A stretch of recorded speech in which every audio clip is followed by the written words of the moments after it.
Deutsche Welle, le sport. Ali Farhat.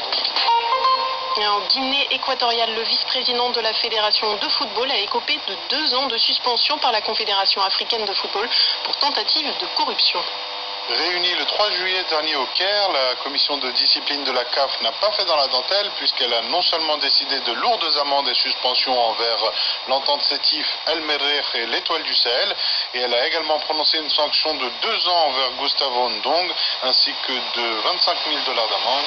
Le vice-président de la Fédération équatorienne de football est accusé d'avoir tenté de corrompre les arbitres du match du dernier tour des éliminatoires de la CAN féminine 2016 face au Mali en avril dernier. Pour rappel, après avoir fait un partout à l'aller face aux Maliennes, les Équato-Guinéennes s'étaient imposées 2-1 au retour grâce à un but à la 90e minute.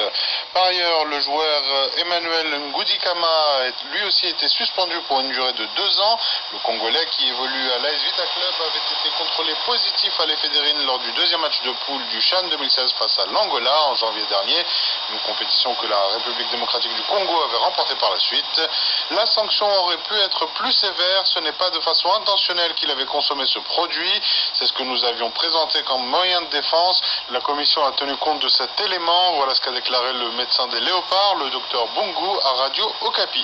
Enfin, hier, c'est un très grand joueur de basketball qui a pris sa retraite. Tim Duncan, 2,11 m, a décidé de quitter les cours à 40 ans après 19 saisons en NBA.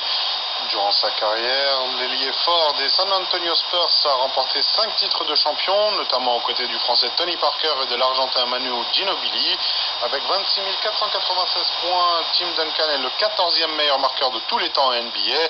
Il en est également le 6e meilleur rebondeur ainsi que le 5e meilleur contreur. Pas pour rien qu'il a été surnommé The Big Fundamental.